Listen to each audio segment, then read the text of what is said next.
Good morning guys. आज है 31 जनवरी और 31 जनवरी के द हिंदू आर्टिकल में आप सबका स्वागत है। तो चलिए बिना किसी देरी के शुरू करते हैं आज का पहला वर्ड। पहला वर्ड है टेमेरिटी। इसका मतलब होता है धृष्टता या ऑडेसिटी को कहा जाएगा टेमेरिटी, जो दुस्साहस होता है। जैसे कि इमेज में दिख रहा होगा, जो बिल्ली है वो किसको चैलेंज कर रही है? डॉगी को चैलेंज कर रही है। बहुत ज़्यादा छोटी है बिल्ली, लेकिन उसका जो साहस है, दुस्साहस है या अविवेकीपन है, ठीक है, ये होता है टेमेरिटी। सिनोनिम होंगे इसके बोल्डनेस, नर्व, चीक, ये इसके सिनोनिम है। चीक मीन्स गाल भी होता है और दुस्साहस भी होता है, ठीक है। नर्व जोश या उत्साह को कहा जाएगा नर्व। बोल्डनेस इसका मतलब क्या है? जो निर्भीक है या फिर जो दुस्साहसी है, ठीक है, ये होता है बोल्डनेस। और भी बहुत सारे सिनोनिम है इसके, जैसे हुच्पा, इसका मतलब भी क्या होगा? जो बहुत ज़्यादा साहसी है, निर्भीक है, ठीक है। गॉल होता है, इम्प्यूडेंस होता है, ये भी इसके सिनोनिम होंगे। इम्प्यूडेंस होता है जो निर्लसता होती है या अक्खड़पन होता है, ठीक है, बिना शर्माए, उसे कहा जाएगा इम्प्यूडेंस। गॉल जो काफ़ी कठोर है, दृढ़ है, ठीक है, तो ये होता है। और क्या होता है? रैशनेस होता है, फुल हार्डीनेस। फुल हार्डीनेस होता है जो बहुत ही ज़्यादा साहसी है, ठीक है, ये होता है रैशनेस। इसका मतलब भी क्या होगा? दुस्साहसी। तो ये इसके सिनोनिम होंगे। एंटीनिम क्या होगा इसका? शाइनेस, जो शर्मिला है। मोडेस्टी, जो शालीनता है, जिसके अंदर विनम्रता है। कावर्डिस, जो बहुत ज़्यादा डरपोक है, ठीक है, तो ये होता है। एग्जाम्पल होगा इसका, no one had the temerity to question his conclusions. किसी के पास भी ये साहस नहीं था उससे उसके परिणामों का क्वेश्चन करने का, ठीक है, तो ये होगा। अगला वर्ड है इम्बेलिस। इसका मतलब होता है अधिक रोचक बनाना या इलेबोरेट करना या सुशोभित करना, सजाना, ये होता है इम्बेलिस। जैसे इमेज में भी दिख रहा होगा आपको, ठीक है, तो ये होता है।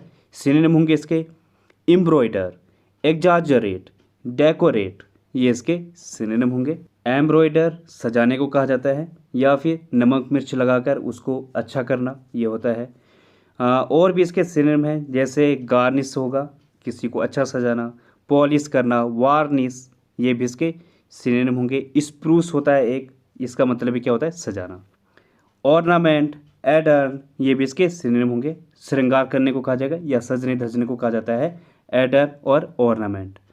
एंटोनिम क्या होगा इसका? डीफेस, मतलब विकृत होना या खराब होना, मार, कहीं दाग धब्बे पड़ना। डिसफिगर, रिड्यूस, ये भी इसके एंटोनिम होंगे। रिड्यूस मतलब कम होना किसी चीज़ में, डिसफिगर करना, उसको विकृत करना, ठीक है, तो ये होता है। एग्जाम्पल होगा इसका, followers often embellish stories about their heroes. जो फॉलोअर्स होते हैं वो अक्सर अपने जो हीरोज़ होते हैं उसके बारे में बढ़ा चढ़ाकर बोलते हैं, ये उसकी कहानी के बारे में, या खूब इलेबोरेट करते हैं, उसे अधिक रोचक बनाते हैं, ठीक है, तो ये होगा। अगला वर्ड है फैक्शन। इसका मतलब होता है अंदरूनी कलह या इन फाइटिंग को कहा जाएगा फैक्शन। इसका एक और मीनिंग होता है, वो क्या होता है? ग्रुप बनाना या अलग गुट बनाना। जैसे इमेज में दिख रहा होगा, ये गुट बन रहा है, तो ये होता है। सिनोनिम क्या होंगे इसके? डिसेंशन, डिसेंट, लॉबी, ये इसके सिनोनिम होंगे। लॉबी मीन्स क्या होता है? जैसे इमेज में दिख रहा होगा, गुट बनाना। डिसेंट, डिसेंशन मतलब कलह या फिर आपसी मतभेद, ये होता है। ट्यूमल्ट होगा, रिबेलियन, सेडिशन, ये भी इसके सिनोनिम होंगे। विद्रोह को कहा जाता है रिबेलियन और सेडिशन, ठीक है। ट्यूमल्ट मीन्स क्या होता है? आपसी मतभेद या झगड़ा, ये होता है। क्लिक, कॉट्री, ये भी इसके सिनोनिम होंगे। इनका मतलब क्या होता है? गुट। तो ये जो दूसरा मीनिंग है ये वाला है। एंटीनिम क्या होगा इसका? हार्मनी, कनकॉर्ड, एमिटी, ये इसके सिनोनिम होंगे। कनकॉर्ड मतलब सहमति, एमिटी मीन्स भी क्या होगा? मिलनसारिता, ठीक है, तो ये होगा। एग्जाम्पल होगा इसका, the army faction strengthened day by day.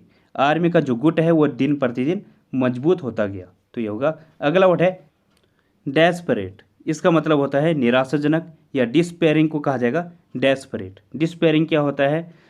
हतोत्साहित होना या फिर बहुत ज़्यादा होपलेस होना, ये होगा। सिनोनिम क्या होंगे इसके? होपलेस, एंग्विस्ड, डेस्पोंडेंट, ये इसके सिनोनिम होंगे।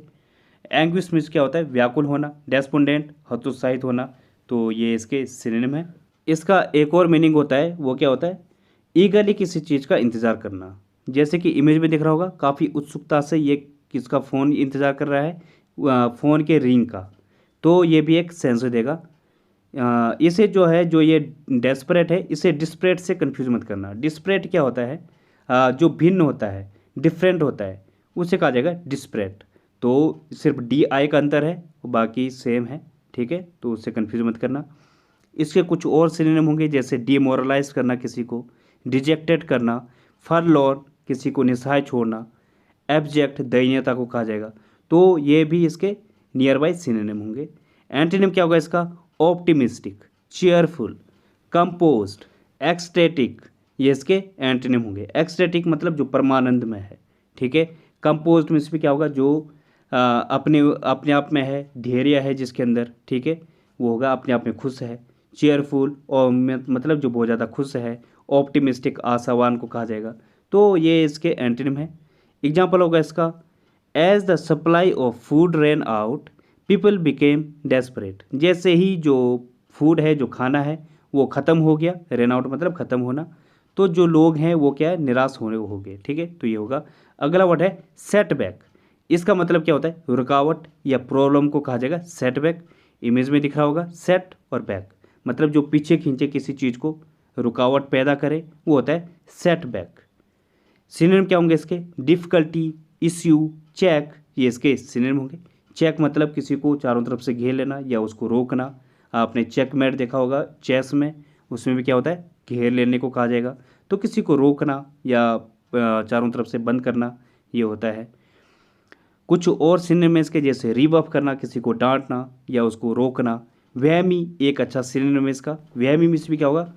बाधा को कहा जाएगा वहमी। होल्ड अप होगा किसी को रोकना, ठीक है, जैसे कोर्ट करता है किसी केस को होल्ड अप कर देती है, मतलब रोक देती है। हिच एक अच्छा सिनोनिम है इसका। इसका मतलब क्या होता है? बाधा, रुकावट, ठीक है। एंटोनिम क्या होगा इसका? ब्रेक थ्रो मतलब जो सफल हो जाए या आगे निकल जाए, वो होता है ब्रेक थ्रो। स्टेटस को, इसका मतलब क्या होता है? जब स्थिति यथा स्थिति रहती है, मतलब जैसा चल रहा है वैसा चल रहा है, ठीक है, ये होता है स्टेटस को। और बूस्ट होता है किसी को सपोर्ट करना, स्टेप फॉरवर्ड, हेल्प करना किसी की, तो ये इसके एंटोनिम होंगे। एग्जाम्पल होगा इसका, the violent attack was a serious setback for the peace process.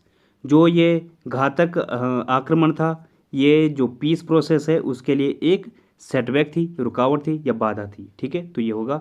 अगला वर्ड है अलूफ। इसका मतलब क्या होता है? पृथक होना या डिस्टेंट होना, किसी चीज़ से अलग होना। इमेज में दिख रहा होगा, वो मोबाइल पे लगा हुआ है, बिल्कुल अलूफ हो चुका है बाकी दुनिया से या बाकी लोगों से, ठीक है, तो ये होता है अलूफ होना, किसी चीज़ से अलग होना। ये एक और सेंस देता है, वो क्या होता है?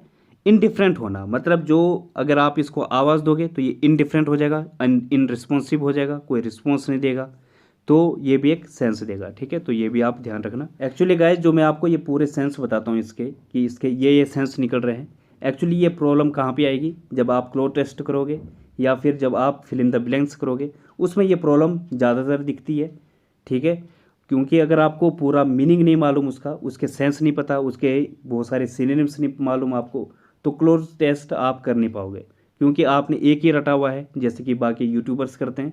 वो क्या करेंगे? आपको एक मीनिंग बता देंगे उसका, बस। और जब क्लोज टेस्ट आता है तो आप उसको सॉल्व नहीं कर पाते। उसका रीज़न ये है कि आपने सिनोनिम्स अच्छे ढंग से किए हुए नहीं है। तो इन सब जगह पे लगता है, जो मैं आपको सिनोनिम्स बताता हूँ, इन जगहों पे ये वर्ड यूज होते हैं, तो इसलिए ध्यान से देखा करो। ये सेशन बहुत ही ज़्यादा इंपॉर्टेंट है आपके लिए। इसमें आपको लग रहा है कि मुश्किल से 40-50 वर्ड है, नहीं, इसमें कम से कम आपके 100 से ऊपर वर्ड मिलेंगे।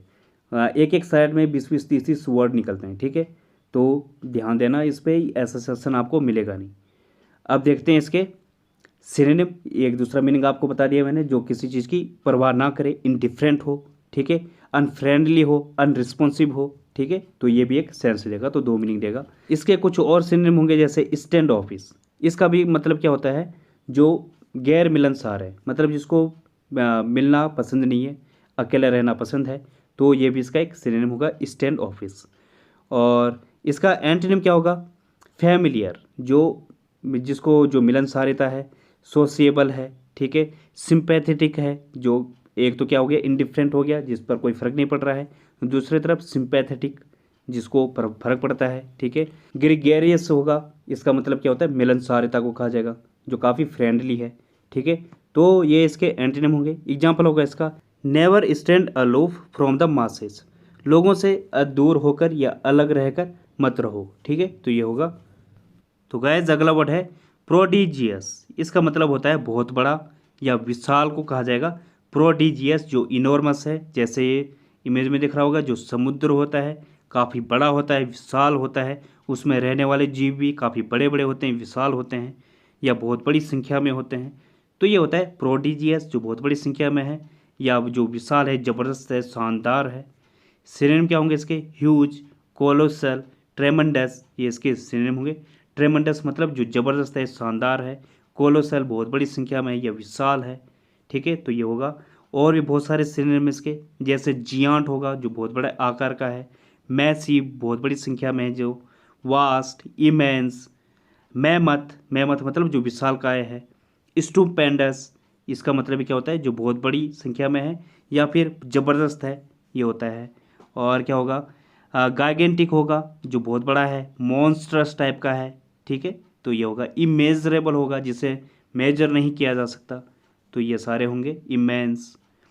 एंड इसका एंटीनिम क्या होगा? स्मॉल, अनएक्सेप्शनल, इन्फीरियर, ये इसके एंटीनिम होंगे। इन्फीरियर मतलब जो बहुत छोटा है, कम है या छोटी क्वालिटी का है, बेकार क्वालिटी का है। अनएक्सेप्शनल, एक्सेप्शनल क्या होता है? जो शानदार है, ज़बरदस्त है। और अनएक्सेप्शनल जो साधारण है, सिंपल है, ठीक है, सामान्य है, वो होता है अनएक्सेप्शनल। एग्जाम्पल होगा इसका, the stove consumed a prodigious amount of fuel. जो स्टोव है उसने कैसा कंज्यूम किया? बहुत ज़्यादा अमाउंट ऑफ फ्यूल को कंज्यूम किया। ठीक है, बहुत बड़ी मात्रा में फ्यूल का दहन किया। ठीक है, तो ये होगा। अगला वर्ड है ग्रेटिफिकेशन। इसका मतलब क्या होता है? संतुष्टि या सेटिस्फैक्शन को कहा जाएगा। ग्रेटिफिकेशन जैसे इमेज में दिख रहा होगा, जो फैमिली है काफ़ी सेटिस्फाइड हैं, आपस में हैप्पी हैं, ठीक है, आपस में इंजॉय कर रहे हैं अपनी फैमिली लाइफ को, ये होता है ग्रेटिफिकेशन, जो संतुष्टि होती है। ठीक है, सिनोनिम क्या होंगे इसके? फुलफिलमेंट, इंडल्जेंस, डिलाइट, ये इसके सिनोनिम होंगे। डिलाइट मतलब बहुत ज़्यादा खुश है जो, इंडल्जेंस जो अपने आप में बिजी है, संतुष्ट है, फुलफिलमेंट मीन्स मतलब जो अपने आप में आत्मसंतुष्ट है। तो ये इसके सिनोनिम होंगे। प्लेजर होगा, जॉय होगा, थ्रिल, इंजॉयमेंट, गिली, रेलिस, ये इसके सिनोनिम होंगे। रेलिस मतलब जो अपनी लाइफ का मज़ा ले रहा हो, वो होता है relish, I am relishing my life. ठीक है, इस तरीके से होगा। गिली मतलब जो बहुत ज़्यादा खुश है, तो ये होगा। एंटीनिम क्या होगा इसका? डिससेटिस्फैक्शन, डिसअपॉइंटमेंट, पेन, सोरो, ठीक है, इस टाइप के सेंस देगा। फ्रस्ट्रेशन जो फ्रस्ट्रेशन में है, ठीक है, तो ये होगा। एग्जाम्पल होगा इसका, my son's success was a great gratification. मेरे जो लड़का है उसकी जो सक्सेस है या उसकी जो सफलता है वो एक बहुत बड़ी संतुष्टि थी। ठीक है, तो ये हो जाएगा। अगला वर्ड है डिफैक्टो। इसका मतलब होता है वास्तव में या इन प्रैक्टिस, जो फैक्चुअल है उसे कहा जाएगा डिफैक्टो। इमेज में जो आपको ये पुलिस दिख रही होगी, आप समझ गए होंगे ये पुलिस कहाँ की है और कहाँ की ऐसी पुलिस होती है। तो ये है अफ़गानिस्तान की, वहाँ पे अब तालिबान है। एक्चुअल अब क्या है? एक्चुअल जो गवर्नमेंट है वहाँ पे वो कौन है? तालिबान है। ठीक है, तो इस तरीके से जो फैक्चुअल चीज़ होती है उससे कहा जाता है डी फैक्टो। सिनोनिम क्या होंगे इसके? इन इफेक्ट, इनफैक्ट, एक्चुअली, ये इसके सिनोनिम होंगे। इन इफेक्ट मतलब जो प्रभाव में है, इनफैक्ट जो फैक्ट के आधार पर है, एक्चुअली जो वास्तव में है, ठीक है, या कॉन्क्रीट, फैक्चुअल, ये भी इसके सिनोनिम होंगे। एग्जिस्टिंग जो प्रेजेंट में स्थित विद्यमान है, इफेक्टिव है, इन रियली है जो, तो ये इसके सिनोनिम होंगे। एंटीनिम क्या होगा इसका? एलेज्ड जो सिर्फ कथित रूप से है। डी जोर, इसका मतलब क्या होगा? जो कानून रूप से है। ठीक है, तो डी फैक्टो और डी जोर आपस में सिनोनिम्स और एंटीनिम है। पॉसिबल है जो, ठीक है, हाइपोथेटिकल है, मतलब रियल नहीं है, सिर्फ क्या है? ख्याली पुलाव है, ये होता है। एग्जाम्पल होगा इसका, Taliban is the de facto government of Afghanistan. जो तालिबान है वो अफगानिस्तान की रियल गवर्नमेंट है या वास्तविक गवर्नमेंट है। ठीक है, तो ये होगा। तो गाइस आज की पहली ईडियम है फिल इन द ब्लैंक्स। काफ़ी इजी ईडियम है। इसका मतलब होता है प्रोवाइड मोर इन्फॉर्मेशन। एडिशनल जो इन्फॉर्मेशन होती है उसे प्रोवाइड करने को कहा जाएगा फिल इन द ब्लैंक्स। जैसे एग्जाम्पल है, at the end of the movie the narrator goes back and fills in the blanks. मतलब मूवी के अंत में जो नरेटर है वो वापस जाता है और जो एडिशनल इन्फॉर्मेशन होती है, जो पूरी की पूरी इन्फॉर्मेशन होती है, उसको प्रोवाइड करता है। ठीक है, तो ये होगा। अगली ईडियम है गेट यूर एक्ट टुगेदर। इसका मतलब होता है बिहेव प्रॉपरली, मतलब मैनरली तरीके से बिहेव करने को कहा जाएगा गेट यूर एक्ट टुगेदर। जैसे एग्जांपल है, if he doesn't get his act together he is going to lose his job. अगर वो जो है प्रॉपर तरीके से बिहेव नहीं करेगा तो वो अपनी जॉब को खोने वाला है। ठीक है, तो ये होगा। अगली इडियम है फॉर द बर्ड्स। इसका मतलब होता है something that is not worth anything, मतलब जो बिल्कुल भी वर्थ नहीं है, बेकार है, उससे कहा जाएगा फॉर द बर्ड्स। जैसे एग्जांपल है, today's music is for the birds, all this pop music sounds the same. जो आज का म्यूजिक है वो कैसा है, बिल्कुल भी वर्थ नहीं है, बिल्कुल भी अच्छा नहीं है, ठीक है, बेकार है। और जो ऑल पॉप म्यूजिक हैं वो भी बिल्कुल सेम लगते हैं। ठीक है, तो ये होगा। अगली इडियम है गेट कोल्ड फीट। इसका मतलब होता है बी नर्वस, घबराने को कहा जाएगा गेट कोल्ड फीट। जैसे एग्जांपल है, she got cold feet when asked to sing a solo. जब उससे अकेले गाने के लिए कहा गया तो वो नर्वस हो गई या घबरा गई। ठीक है, तो ये होगा। तो गाइज आज का रूट वर्ड है एम बी, एम फी। इन दोनों का ही मतलब क्या होता है, बोथ या अराउंड। तो इस टाइप का सेंस देगा एम बी और एम फी।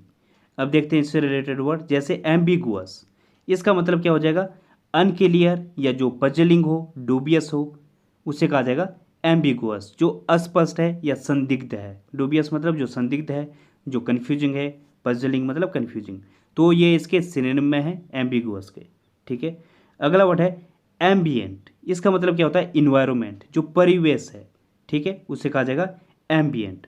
अगला वर्ड है एम्बीवैलेंस। इसका मतलब क्या हो जाएगा, मिक्स्ड फीलिंग्स और इमोशंस, मतलब जब कोई दुविधा में हो या उभय भाविता को कहा जाएगा एम्बीवैलेंस। जैसे कि जब कोई शादी करता है और लड़का लड़की एक दूसरे को देखते हैं तो उस टाइम पे वो कई बार क्या होता है, आपस में एक दुविधा पैदा होती है, या सही है या गलत है, उससे कहा जाएगा एम्बीवैलेंस। अगला वर्ड है एम्बीडेक्स्ट्रस। इसका मतलब डेक्स्ट्रस मतलब दक्षता, बुद्धिमत्ता। तो जिसके पास दोनों ही हाथों से लिखने की दक्षता है, स्किल है, equally skilled with both hands, या इसके लिए कहा जाएगा इक्विपोज। इक्विपोज मतलब जो बैलेंस बना के रखे, उसे कहा जाएगा एम्बीडेक्स्ट्रस। ठीक है, तो ये होगा। अगला वर्ड है एम्फीबियस। इसका मतलब क्या हो जाएगा, लिविंग इन और suited for both land and water, मतलब जो दोनों ही स्थानों पर रह सके, पानी में भी रह सके और जल में भी, तो उसे कहा जाएगा, या जल स्थलीय को कहा जाएगा एम्फीबियस। तो ये हो जाएंगे आज के रूट वर्ड। तो गाइस अब करते हैं हम कुछ grammar rules. Rule number 17, rule number 16 तक हमने कर दिया। क्या किया हमने अभी तक, सब्जेक्ट और जो वर्ब है उसका एग्रीमेंट हम देख रहे थे। सब्जेक्ट के अकॉर्डिंग वर्ब आती है, ठीक है, सब्जेक्ट प्लुरल होगा तो वर्ब भी उसकी प्लुरल होगी। अब कुछ रूल्स हैं इसके, ठीक है, वो हम अच्छे ढंग से यहाँ पे देखते हैं। अगर सब्जेक्ट क्या हो, मैनी और नंबर से शुरू हो रहा है, तो जो उसका नाउन है वो क्या होगा, प्लुरल, और वर्ब भी उसकी प्लुरल होगी। और अगर सब्जेक्ट अ मैनी और अ नंबर से शुरू हो रहा है तो जो उसका नाउन है वो भी प्लुरल होगा और वर्ब भी इसकी प्लुरल होगी। तो मैनी तो होता ही है, मैनी अपने आप में प्लुरल है, ठीक है, तो ये सब्जेक्ट तो है ही। लेकिन अगर अ मैनी और अ नंबर आया तो ये भी क्या होगा, प्लुरल होगा। लेकिन अगर नंबर ए आ रहा है, ठीक है, ठीक है, या मैनी ए आ रहा है तो उसमें क्या होगा, सिंगुलर, और वर्ब भी क्या आएगी, सिंगुलर। तो दो नाउन भी और वर्ब दोनों सिंगुलर होगी। आगे ए आ रहा है, नंबर और अ मैनी, तो इसमें क्या होगा, प्लुरल होगा। पीछे आ रहा है ए तो क्या आएगा, नंबर ए या मैनी ए, तो इसमें क्या होगा, सिंगुलर, और नाउन और वर्ब दोनों सिंगुलर होगी।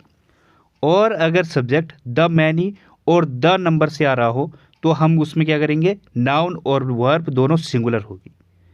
और अगला क्या है, मोर देन वन। अगर सब्जेक्ट स्टार्ट हो रहा है मोर देन वन से तो क्या होगा, दोनों ही सिंगुलर होंगे, ठीक है ना। और अगर मोर देन टू है, वन के केस में क्या है, मोर देन वन के केस में क्या है, सिंगुलर, और मोर देन टू के केस में प्लुरल आता है, ठीक है, दोनों। और more than one, more person than one, ठीक है, तो इसमें भी क्या आता है, प्लुरल आता है। तो ध्यान देना, मोर देन टू है या फिर more person than one, more than one नहीं है, मोर पर्सन देन वन, तो इसमें क्या आएगा, प्लुरल आएगा। अच्छे से देखो इसे, ठीक है। इसकी हम अच्छे से प्रैक्टिस करेंगे, आपको ईजिली ये लर्न हो जाएगा। यहाँ पे बस आपको ध्यान देना है, ठीक है। सबसे पहले क्या देखा हमने, एक बार फिर से देखते हैं हम इसको। मैनी नंबर, इसको तुरंत यहाँ पे अगर आप लर्न कर लेते हो तो दिक्कत नहीं आएगी, ठीक है। एक बार फिर से हम इसको अच्छे से देखेंगे। मैनी आया और नंबर आया, इसके साथ तो प्लुरल आता ही है। आगे अगर ए से स्टार्ट हो रहा है तो वो भी क्या होता है, प्लुरल होता है। लेकिन अगर ए लास्ट में आ रहा है, ठीक है, नंबर ए या फिर मैनी ए आ रहा है तो उसमें क्या आता है, सिंगुलर सिंगुलर आते हैं, ठीक है। और द मैनी, द नंबर या मोर देन वन आ रहा है, ये भी क्या होता है, सिंगुलर में आता है। और अगर मोर देन टू है या मोर पर्सन देन टू है या मोर पर्सन देन वन है तो ये क्या आएगा, प्लुरल आएगा। तो इस चीज़ पे ध्यान देना, इसको हम अच्छे से प्रैक्टिस करेंगे ताकि आपको ये लर्न हो जाएगा, ठीक है। अब थोड़ा इसके एग्जाम्पल देख लेते हैं, ठीक है, फिर हम आगे क्वेश्चंस करेंगे। यहाँ पे पहला है मैनी स्टूडेंट्स और स्टूडेंट आर प्रेजेंट। अब यहाँ पे मैनी क्या है, अपने आप में प्लुरल है तो इसके साथ स्टूडेंट्स आएगा। हेल्पिंग वर्ब इसकी क्या आएगी, आर आएगी, तो प्रेजेंट है, ठीक है। तो ये क्या है, इसके साथ आएगा स्टूडेंट्स आर प्रेजेंट। एक और सेंटेंस है अ ग्रेट मैनी। अब मैनी के साथ क्या था, इसके साथ भी क्या आता है, स्टूडेंट्स आता है, ठीक है, प्लुरल आता है दोनों। तो क्या आएगा, स्टूडेंट्स नाउन है और आर क्या आएगा इसके साथ, वर्ब, ये भी क्या आएगी, प्लुरल आएगी। मोर देन वन स्टूडेंट्स और स्टूडेंट इज प्रेजेंट। अब मोर देन वन इसके साथ क्या था, सिंगुलर था, ठीक है ना। यहाँ पे मोर पर्सन देन वन नहीं है, यहाँ पे क्या है, मोर देन वन, तो इसके साथ क्या आएगा, स्टूडेंट। और आगे क्या आएगा, इज आएगा, ठीक है। एक और सेंटेंस देखो, मोर देन टू स्टूडेंट और स्टूडेंट्स इज आएगा या आर प्रेजेंट। अब यहाँ पे क्या है, मोर देन टू आ रहा है, ठीक है ना। अब टू की बात हो रही है तो यहाँ पे क्या आएगा, प्लुरल आएगी, स्टूडेंट्स और आर आएगा। एक और सेंटेंस देखो, मोर स्टूडेंट और स्टूडेंट्स देन वन इज और आर प्रेजेंट। अब यहाँ पे क्या आ रहा है, more person than one. More person than one के साथ क्या था, दोनों ही प्लुरल थे, ठीक है। तो पर्सन की जगह क्या है, यहाँ पे स्टूडेंट्स है, तो मोर स्टूडेंट्स देन वन, तो स्टूडेंट्स आएगा। और आगे भी क्या आएगा, प्लुरल आएगी इसकी वर्ब, तो यहाँ पे क्या आना चाहिए, आर आना चाहिए, ठीक है। गाइज इनको अभी तुरंत ही इनको लर्न कर लो, साथ साथ में थोड़ी और प्रैक्टिस करके हम इसको और जो डाउट है उसको क्लियर करते हैं, ठीक है। अब गाइज थोड़ा और प्रैक्टिस करते हैं हम इसकी, ठीक है। यहाँ पे पहला सेंटेंस है मैनी अ गर्ल और गर्ल्स गो और goes to college in time. अब यहाँ पे क्या ध्यान देना आपने, मैनी ए आया है ना कि अब मैनी आया है। अब मैनी के साथ क्या आता है, दोनों ही प्लुरल आते हैं। लेकिन मैनी ए के साथ क्या आते हैं, ए पीछे लगा हुआ है, इसके साथ दोनों ही क्या आते हैं, सिंगुलर आते हैं। तो यहाँ पे गर्ल आएगा और गो और गोज टू की जगह क्या आएगा, गोज आएगा, ठीक है। दूसरा सेंटेंस देखो, अ गुड मैनी गर्ल और गर्ल्स गो और goes to college in time.